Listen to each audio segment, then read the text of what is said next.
Bismillahirrahmanirrahim. Assalamualaikum warahmatullahi wabarakatuh. Alhamdulillahirabbil alamin wassalatu wassalamu ala asyrafil anbiya'i wal mursalin sayyidina wa maulana Muhammadin wa ala alihi washabbihi ajmain. Amma ba'd. Pertama-tama marilah kita panjatkan puja dan puji syukur kehadirat Allah Subhanahu wa taala karena kita masih diberikan kesehatan dan kesempatan sehingga kita bisa melaksanakan perkuliahan via daring secara sehat walafiat. Dan kedua kalinya sholawat serta salam marilah kita panjatkan kepada junjungan kita Nabiullah Muhammad sallallahu alaihi wasallam, karena berkat beliaulah kita bisa membedakan mana perkara yang hak dan mana perkara yang batil, yakni melalui ajaran Adinul Islam. Pada kesempatan kali ini kami dari kelompok 13 akan membawakan topik ke-14 dari mata kuliah Peradilan Agama Indonesia yang diampu oleh Dr. Irfania Zuhria MH yang bertemakan upaya hukum putusan pengadilan agama. Pada materi kali ini akan dibawakan 3 orang presentator. Yang pertama yaitu saya sendiri, nama saya Kelvin Ferdinavista, NIM 19210165. Kemudian nanti materi yang kedua yaitu dibawakan oleh Arif Junaidi, dan materi yang ketiga akan dibawakan oleh Safira Salsabila. Materi yang pertama yaitu tentang upaya hukum banding. Upaya hukum banding adalah permohonan oleh salah satu pihak yang terlibat dalam perkara agar penetapan atau putusan yang dijatuhkan pengadilan agama diperiksa ulang dalam pemeriksaan tingkat banding oleh pengadilan tingkat agama. Upaya banding di daerah Jawa dan Madura awalnya diatur dalam pasal 188 sampai 184 HIR. Sedangkan upaya hukum banding di luar Jawa dan Madura itu diatur dalam pasal 199 sampai 205 RBG. Namun dengan adanya Undang-Undang Nomor 20 Tahun 1947 tentang pemeriksaan ulang perkara perdata dalam tingkat banding di Jawa maupun di Madura, pasal 188 sampai 194 HIR itu tersebut dinyatakan tidak berlaku lagi. Sebenarnya Undang-Undang Nomor 20 Tahun 1947 hanya berlaku untuk Jawa dan Madura, tetapi dalam prakteknya sampai sekarang undang-undang tersebut dijadikan pedoman untuk seluruh Indonesia. Menurut Muhammad Yahya Harahap, tujuan utama pemeriksaan tingkat banding adalah untuk mengoreksi dan mengeluarkan segala kesalahan dan kekeliruan dalam penetapan hukum, tata cara mengadili, dan meluruskan penilaian fakta dan pembuktian. Dalam Undang-Undang Nomor 20 Tahun 1947 telah mengatur prosedur tata cara untuk perkara banding. Adapun tata cara dan prosedur tentang perkara banding yaitu yang pertama, permohonan banding dapat diajukan dalam waktu 14 hari setelah putusan ditetapkan atau setelah diberitahukan dalam hal putusan diucapkan di luar hadir. Yang kedua yaitu terhadap permohonan banding yang diajukan telah melampaui tenggang waktu tersebut tetap diterima dan dicatat dengan membuat surat keterangan panitera bahwa permohonan banding tersebut telah lampau dari waktunya. Yang ketiga yaitu pernyataan banding dapat diterima apabila panjar biaya banding yang ditaksir dalam SKUM oleh meja pertama telah dibayar lunas oleh pemohon banding. Yang keempat yaitu jika banding telah dibayar lunas, maka pengadilan agama wajib membuat fakta pernyataan banding dan mencatat permohonan banding tersebut dalam register induk perkara dan register banding. Selanjutnya yaitu akta permohonan banding dalam waktu 7 hari harus disampaikan kepada pihak lawan. Terus tanggal penerimaan memori atau kontra memori banding harus dicatat tanggal penerimaannya dan salinannya disampaikan kepada masing-masing lawannya dengan membuat akta pemberitahuan atau penyerahan memori atau kontra memori banding. Selanjutnya yaitu sebelum berkas perkara banding dikirim ke Pengadilan Tinggi Agama, harus diberikan kesempatan kepada kedua belah pihak untuk mempelajari atau memeriksa berkas perkara yang dituangkan dalam bentuk ceploid. Dalam waktu 30 hari sejak permohonan banding diajukan, berkas banding yang berupa bundel A dan B harus sudah dikirim ke Pengadilan Tinggi Agama. Biaya pemeriksaan perkara banding untuk Pengadilan Tinggi Agama harus disampaikan melalui bank pemerintah atau melalui kantor pos bersamaan dengan pengiriman berkas yang bersangkutan. Selanjutnya yaitu dalam menaksir biaya banding diperhitungkan sesuai dengan besarnya biaya banding yang ditentukan oleh Ketua Pengadilan Tinggi Agama dan ongkos kirim ke Pengadilan Tinggi Agama ditambah dengan biaya pemberitahuan berupa 1. Biaya pencatatan pernyataan banding, 2. Biaya pemberitahuan akta banding, 3. Biaya pemberitahuan memori banding, 4. Biaya pemberitahuan kontra memori banding. Yang kelima yaitu biaya pemberitahuan pemeriksa berkas perkara banding. Yang keenam yaitu biaya pemberitahuan memeriksa berkas bagi terbanding. Yang ketujuh yaitu biaya pemberitahuan bunyi putusan Pengadilan Tinggi Agama bagi pembanding. Dan yang terakhir yaitu biaya pemberitahuan bunyi putusan Pengadilan Tinggi Agama bagi terbanding. Selanjutnya yaitu setelah 1 bulan sejak tanggal permohonan banding, berkas perkara bundel A dan B harus sudah dikirim kepada Pengadilan Tinggi Agama.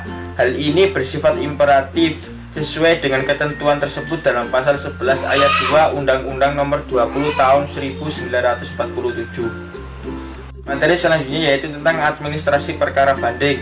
Administrasi perkara banding ini terdiri dari 2 bundel yaitu bundel A dan bundel B.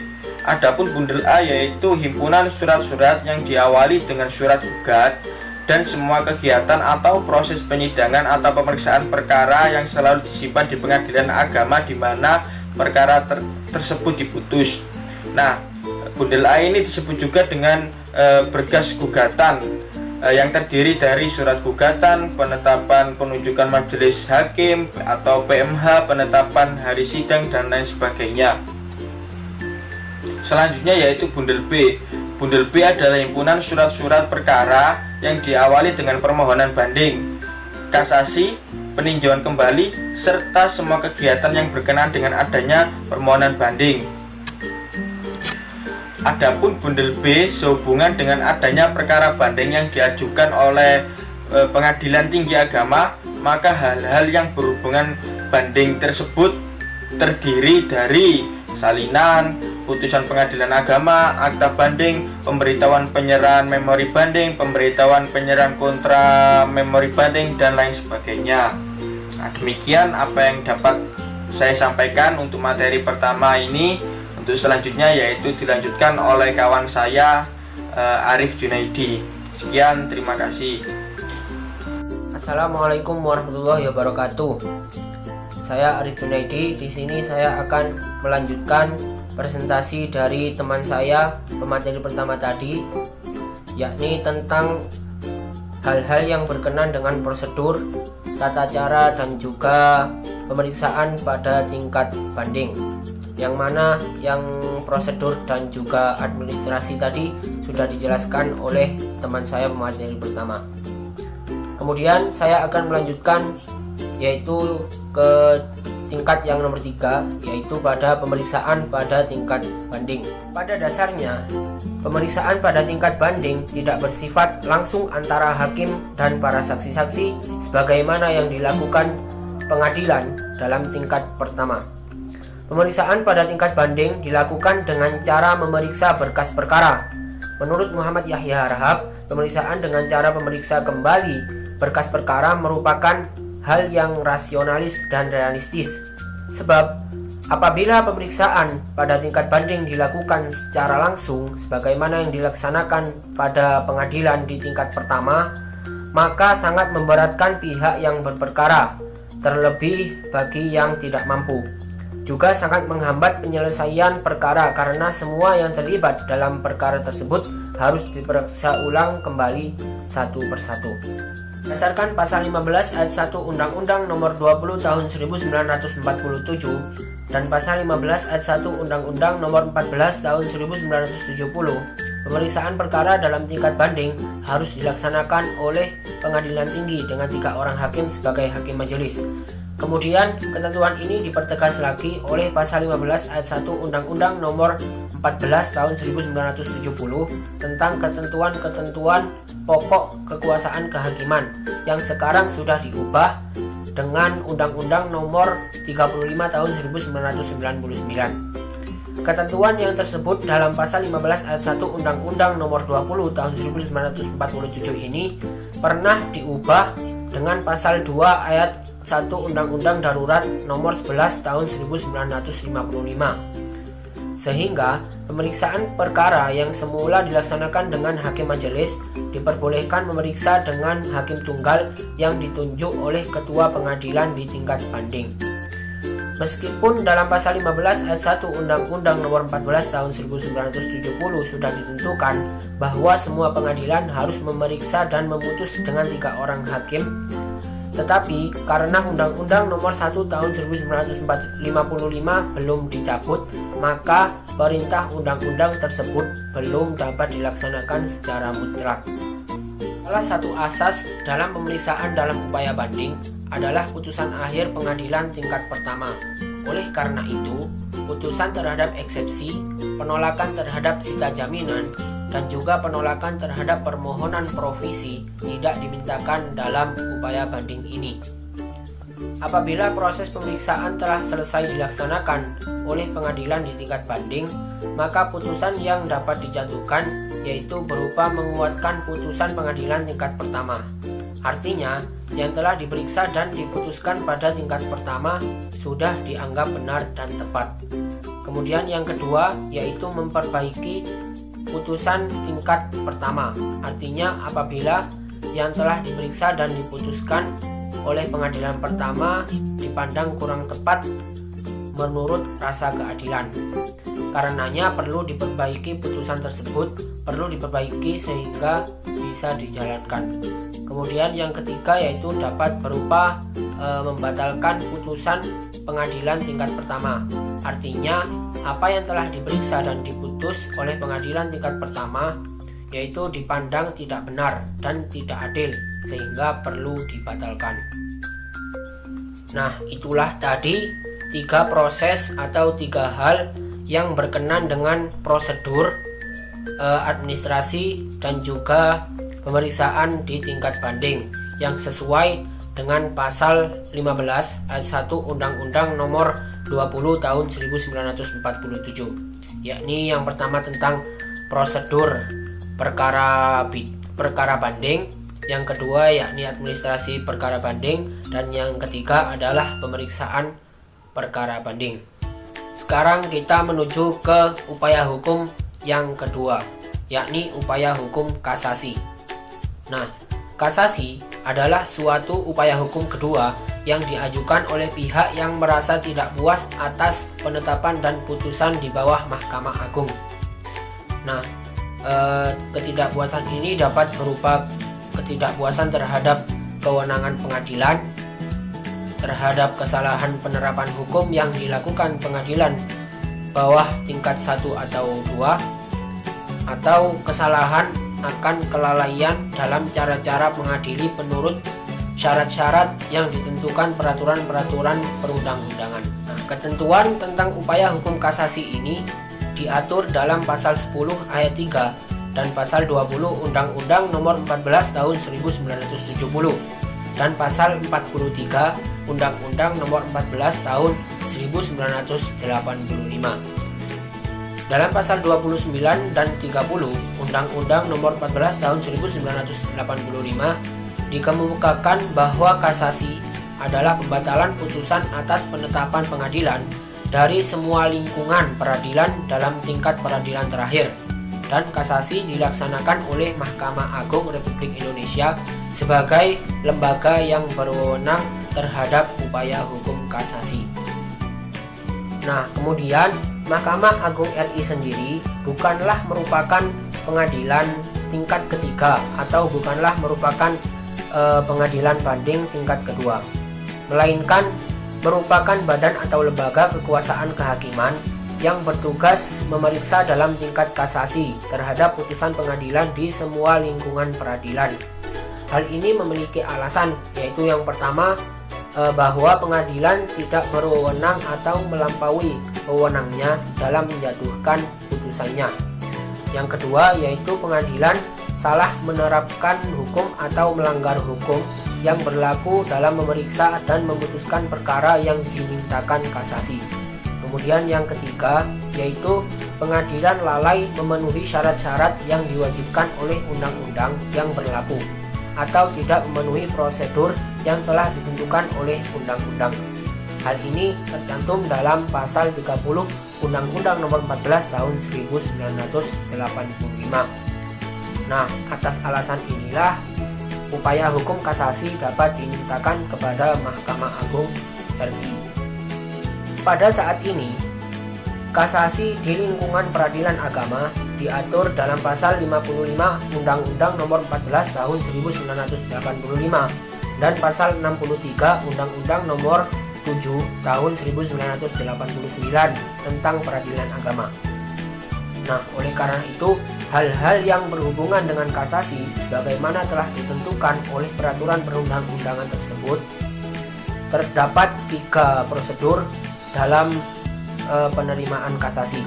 Yang pertama yaitu prosedur penerimaan kasasi, yang kedua yaitu administrasi di tingkat kasasi, yang ketiga yaitu pemeriksaan di dalam tingkat kasasi. Yang pertama yaitu prosedur penerimaan kasasi. Yang pertama yaitu permohonan kasasi dapat diajukan dalam waktu 14 hari setelah putusan diucapkan atau diberitahukan dalam hal putusan tersebut diucapkan di luar hadir tergugat. Kemudian setelah itu pernyataan kasasi dapat diterima apabila panjar biaya perkara kasasi yang ditaksir dalam SKUM oleh meja pertama telah dibayar lunas. Kemudian yang ketiga adalah apabila sudah dibayar lunas, maka pengadilan wajib membuat akta pernyataan kasasi. Kemudian yang keempat adalah penerapan hukum acara perdata di lingkungan peradilan agama. Kemudian yang kelima yaitu akta pernyataan permohonan kasasi dalam waktu 14 hari sesudah pernyataan kasasi harus sudah diterima pada kepaniteraan pengadilan agama. Kemudian yang selanjutnya yaitu tanggal penerimaan memori tersebut harus dicatat dalam suatu surat keterangan panitera yang ditandatangani oleh panitera. Kemudian yang nomor 7 yaitu jawaban kontra memori kasasi selambat-lambatnya 14 hari sesudah disampaikannya memori kasasi harus sudah diterima pada kepaniteraan pengadilan agama untuk disampaikan kepada pihak lawannya. Kemudian yang ke-8 yaitu dalam waktu 30 hari sejak permohonan kasasi diajukan, berkas kasasi berupa bendel A dan juga bendel B harus sudah dikirim ke Mahkamah Agung RI. Nah, setelah itu yang nomor 9 yaitu besar biaya adalah sesuai dengan keputusan Mahkamah Agung RI nomor KMA garing 054 garing SK garing 10 garing 1997 tanggal 21 Oktober 1997 sebesar 100.000 berlaku sejak tanggal 2 Januari 1998. Nah, kemudian yang terakhir yaitu fotokopi relaas pembentukan putusan MA supaya dikirim ke Mahkamah Agung Republik Indonesia. Itulah tadi prosedur-prosedur dalam upaya kasasi. Hal yang kedua yakni administrasi perkara dalam upaya kasasi. Bundel berkas perkara kasasi terdiri dari bundel A dan bundel B. Sebagaimana dalam administrasi perkara banding, Bundel A merupakan himpunan surat-surat yang diawali dengan surat gugatan dan semua kegiatan atau proses penyidangan atau pemeriksaan perkara tersebut yang selalu disimpan di pengadilan agama. Bundel A dengan perkara pada permohonan banding. Nah, adapun bundel B untuk permohonan perkara kasasi yang selalu ditinggal menjadi arsip Mahkamah Agung Republik Indonesia yang terdiri dari relaas pemberitahuan isi putusan banding kepada kedua belah pihak yang berperkara, kemudian berisi juga akta permohonan kasasi, yang ketiga yakni surat kuasa khusus dari pemohon kasasi, yang keempat yakni memori kasasi jika ada, nah yang kelima yakni tanda terima memori kasasi, dan juga yang lain sebagainya. Kemudian yang ketiga yaitu pemeriksaan dalam tingkat kasasi. Nah, sebagaimana pemeriksaan dalam tingkat pertama dan juga tingkat banding, pemeriksaan dalam tingkat kasasi juga harus dilaksanakan dengan sekurang-kurangnya 3 orang hakim. Seorang hakim bertindak sebagai ketua dan yang lainnya bertindak sebagai hakim anggota, serta dibantu oleh seorang panitera atau panitera pengganti. Adapun pemeriksaan kasasi yang dilaksanakan oleh majelis tersebut hanya menentukan atas hukumnya saja, bukan atas peristiwa dan juga pembuktian. Nah, sehubungan dengan hal tersebut, maka kedudukan risalah kasasi dan juga kontra risalah kasasi menjadi hal yang sangat penting bagi Mahkamah Agung RI untuk menentukan apakah hakim telah menerapkan hukum atau tidak. Maka jika risalah kasasi tidak dibuat oleh pemohon kasasi, maka kasasi dianggap tidak ada sebab tidak mempunyai alasan hukum. Menurut pasal 44 Undang-Undang Nomor 14 Tahun 1985 disebutkan bahwa orang yang berhak mengajukan kasasi adalah pihak berperkara atau kuasa yang secara khusus diberi kuasa untuk perkara perdata yang diputus oleh pengadilan tingkat banding. Nah, apabila permohonan kasasi diajukan oleh pihak berperkara sendiri selaku pihak material, maka tidak ada permasalahan hukum asalkan permohonan kasasi yang diajukan memenuhi syarat formal yang telah ditentukan oleh undang-undang yang berlaku. Disebutkan dalam putusan Mahkamah Agung RI nomor 24K/1947 tanggal 18 Februari tahun 1947, di mana dikemukakan bahwa permohonan kasasi yang diajukan oleh kuasa hukum yang di dalam surat kuasanya tidak disebutkan secara khusus bahwa ia diberi kekuasaan untuk mengajukan kasasi, maka kasasi tersebut tidak diterima. Akan tetapi, berdasarkan surat edaran Mahkamah Agung RI nomor 6 tahun 1994 tentang surat kuasa khusus tanggal 14 Oktober 1994 ditegaskan bahwa apabila dalam surat kuasa khusus tersebut telah disebutkan bahwa yang dibuat itu mencakup pula dalam pemeriksaan tingkat banding dan kasasi, maka surat kuasa khusus tersebut tetap sah dan juga berlaku. Itulah tadi tentang pemeriksaan dalam tingkat kasasi.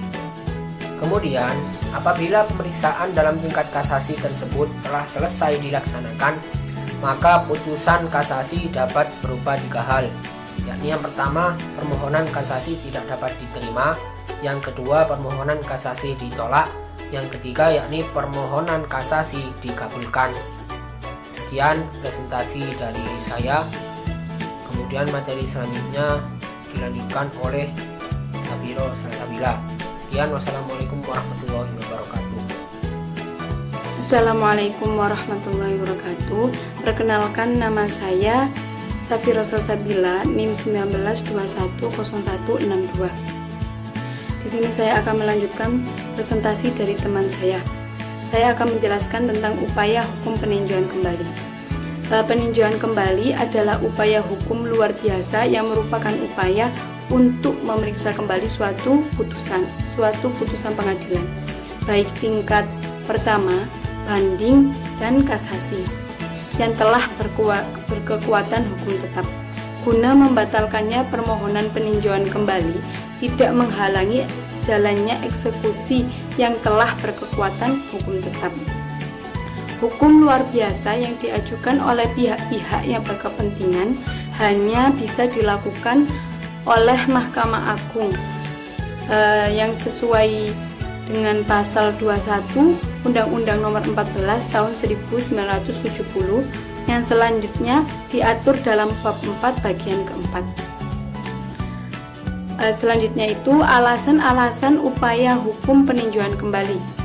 Berdasarkan pasal 21 Undang-Undang Nomor 14 Tahun 1970, pasal 67 UU Undang-Undang Nomor 14 Tahun 1985, alasan-alasan yang diperbolehkan mengajukan hukum peninjauan kembali terhadap suatu perkara diantaranya: 1. Apabila putusan didasarkan pada suatu kebohongan dan tipu muslihat pihak lawan.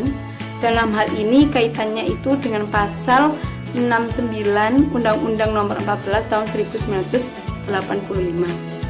Yang kedua, apabila setelah perkara diputus ditemukan novum. Novum di sini adalah telah ditemukan surat-surat yang bersifat menentukan yang pada waktu perkara diperiksa itu tidak ditemukan.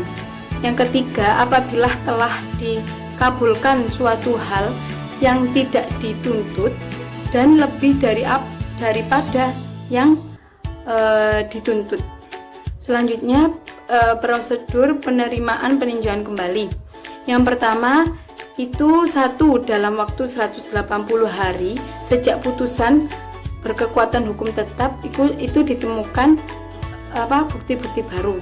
Yang kedua, biaya peninjauan kembali yang ditaksir oleh SKUM oleh meja pertama itu harus dibayar lunas. Yang ketiga, pengadilan agama membuat akte peninjauan kembali dan mencatat permohonan peninjauan kembali. Yang keempat, selambat-lambatnya 14 hari itu penetera wajib memberitahukan tentang permohonan peninjauan kembali kepada pihak lawannya. Yang kelima, jawaban atas peninjauan kembali selambat-lambatnya itu 30 hari sejak alasan peninjauan kembali tersebut diterima. Yang keenam, itu jawaban atas alasan peninjauan kembali yang diterima di kepeneteraan pengadilan agama harus dibubuhi hari dan tanggal penerimaan. Yang ketujuh, itu setelah menerima jawaban tersebut, berkas peninjauan kembali berupa bundel A dan bundel B harus sudah dikirim ke Mahkamah Agung Republik Indonesia. Yang kedelapan, dalam menaksir biaya peninjauan kembali, di samping ketentuan yang telah ditetapkan oleh Mahkamah Republik Indonesia dengan surat keputusan nomor KMA-SK-10/1997 tanggal 21 Oktober 1997 yaitu 150.000. Yang kesembilan, fotokopi relas pemberitahuan putusan Mahkamah Agung Republik Indonesia supaya dikirim ke Mahkamah Agung Republik Indonesia. Kemudian menjelaskan administrasi peninjauan kembali.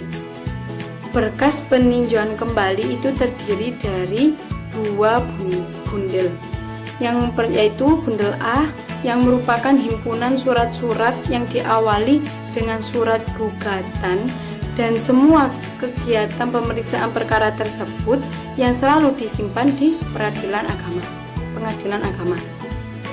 Yang kedua itu bundel B yang berkaitan dengan adanya permohonan peninjauan kembali akhirnya akan menjadi arsip bekas perkara di Mahkamah Agung Republik Indonesia.